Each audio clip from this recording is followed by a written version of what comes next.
j'avais déjà des informations qui me faisaient dire que les résultats, le pourcentage de chaque candidat était déjà connu.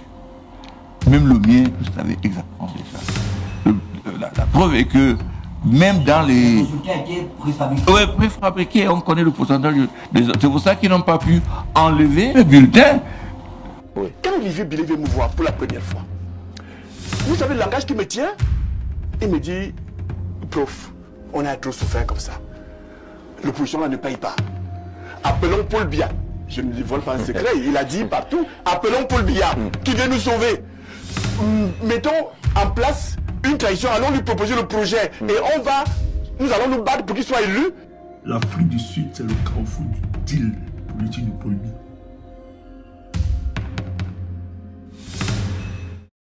Tous ceux qui sont venus vers moi, tous qui me côtoient me posent la même question. Est-ce que vous n'allez pas en dernière minute, n'est-ce pas, vous débiner, pour le dire comme ça? Je vais vous dire ceci. Avant de me retirer, c'était important, parce qu'on parlait de coalition comme maintenant. C'était important, et je l'ai dit pour ce camp, je lui ai dit, écoutez, je vous demande de vous rejoindre, vous me demandez de faire la même chose. Alors, je veux faire ce geste pour démontrer que ce que je vous demande, moi aussi je peux le faire. Donc pour moi, c'était vraiment pédagogique pour montrer que je suis à même de laisser quelqu'un d'autre à la place. Première chose. Seconde chose, j'avais déjà des informations qui me faisaient dire que les résultats, le pourcentage de chaque candidat était déjà connu. Même le mien, je savais exactement déjà. La preuve est que même dans les résultats étaient préfabriqués. Ouais, préfabriqués, on connaît le pourcentage des autres. C'est pour ça qu'ils n'ont pas pu enlever. Quand je dis, mais écoute, je suis plus candidat, enlever mes bulletins. Même si je le dis 2 heures après, mes bulletins ne doivent pas être dans les bureaux de vote. Ils disent non, il faut qu'on laisse là, parce que si je ne suis pas candidat, ça allait complètement fausser le jeu qui était déjà préparé. Seconde chose. Et troisième chose, la machine qui avait été mise en place. Parce que quand je déclarais ma candidature, ce n'était pas évident que le président Biya allait se présenter. C'était pas clair. Ce qu'on nous vivons maintenant, c'est quand même quelque chose d'inédit. C'est la première fois qu'un an avant, on a cette agitation du fait qu'il faut que le président se représente. Mais avant, c'était une surprise qu'on avait, peut-être des fois même 2-3 jours avant qu'on ne fermait les candidatures. Ce qui m'amène à croire que il y a peut-être une autre surprise derrière. Est-ce que cette histoire de candidat du président n'est pas un truc à trompe-l'œil? Donc, et pour répondre à votre question, cette fois-ci, j'irai jusqu'au bout. Non seulement parce que j'irai jusqu'au bout, j'irai jusqu'à étudier.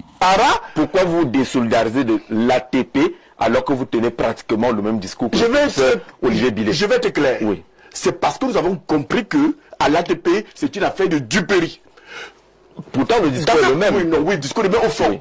Le discours est le même. Encore qu'il faut que je vous le dise, je suis l'un des concepteurs du projet de l'ATP, avec des acteurs. Nous nous sommes assis et on a pensé ce projet. Mais le premier projet, vous voulez que je le cite? Allons-y. Olivier Billet. Oui. Quand Olivier Billet vient me voir pour la première fois, vous savez le langage qui me tient? Il me dit, prof, on a trop souffert comme ça. L'opposition là ne paye pas. Appelons Paul Biya. Je ne dévoile pas un secret, il a dit partout, appelons Paul Biya, qui vient nous sauver. Mettons en place une trahison, allons lui proposer le projet et nous allons nous battre pour qu'il soit élu, en nous intégrant. Je lui dis, mais mon Dieu. Mais au moins, logiquement, alors, si le projet est accepté par Paul Biya, c'est le même résultat à la fin. S'il vous plaît. Si vous cherchez le résultat, alors, il peut être quand je vais voir Olivier Billet et conduit, il rencontre d'autres acteurs avec le même discours. Il se rend compte que la pilule ne passe véritablement pas. Ça, je vous apprends, vous le savez très bien. Il revient donc avec le plan B, qui est celui de la transition, sans Paul Biya. Je dis, dans ce cas, nous pouvons y aller. Mais il se passe que, je découvre que, Olivier Billet, Célestin Djamène, ils ont des accords avec le ministre Momo, qui les attire en leur disant, vous savez bien l'histoire de ministre Momo, l'opposition ne paye pas, il faut aller à la mangeoire. on n'engueule pas celui qui partage la viande à la réunion. Et vous voulez que je marche avec des gens comme ça? D'où la rupture entre Mouna et l'ATP. D'où la rupture entre le parti Univers et Mouna n'est pas signataire du manifeste. C'est parce que il n'est pas signataire du manifeste de l'ATP. Lorsque j'ai senti que j'allais piéger dans cette histoire, j'ai rencontré Mouna. Je lui ai dit, grand frère, puisque nous parlons comme ça entre nous, grand frère, tu as vu ça avant. Par son expérience, Mouna c'est quelqu'un de très mieux. Il a vu ça avant moi. Heureusement que j'ai aussi vu. On veut dire que ceux qui sont restés à l'ATP n'ont pas vu ce que vous avez vu et ils disent que vous avez... Non, Djokam Tchamini est parti. L'un des penseurs du projet de transition. Djokam Tchamini est parti. Aguerre Mouna est parti. Nkovondo avec le parti Univers, nous sommes partis. Beaucoup sont partis. Il ne reste plus que ceux-là qui sont là pour leur part. Et de l'autre côté, vous n'avez pas votre part, parce qu'on dit de vous qu'après votre séjour en Afrique du Sud, vous êtes curieusement revenu très proche, très lié, et que là-bas également, il s'agirait d'une affaire d'argent. Une affaire d'argent. Alors, j'ai entendu Olivier Billet dire ça. Il dit que, bah, écoutez, nous sommes allés chercher l'argent. Nous étions ensemble, non? Olivier Billet et moi, nous avons pris le même avion. Nous étions dans le même avion, nous sommes arrivés à Johannesburg. Vous êtes allé chercher quoi à Johannesburg? À Johannesburg. Vous êtes allé chercher quoi à Johannesburg? Je vais vous dire les choses simplement. Oui. À Johannesburg, non, à Pretoria. Parce qu'on allait d'abord à Johannesburg avant d'arriver à Pretoria.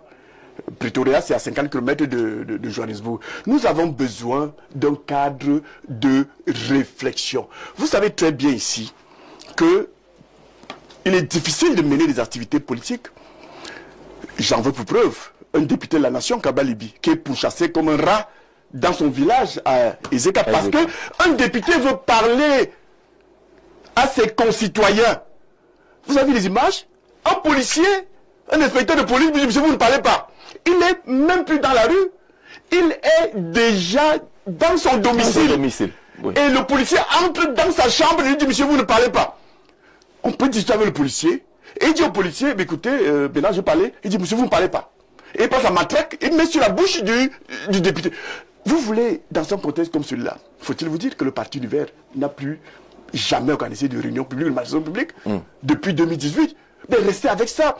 Nous nous sommes donc dit, pour travailler dans la sérénité, pour mettre en place justement le projet, pour un Cameroun meilleur, il nous fallait aller à un endroit serein, où nous ne seront pas appelés pendant que nous discutions à guetter chaque fois à la fenêtre si les abeilles de M. Atangadi arrivent. Nous avons besoin de le. Et c'est pour cela que, puisqu'ailleurs quand même, on peut discuter tranquillement. Vous êtes allé en Afrique du Sud pour un peu plus d'une semaine pour parler.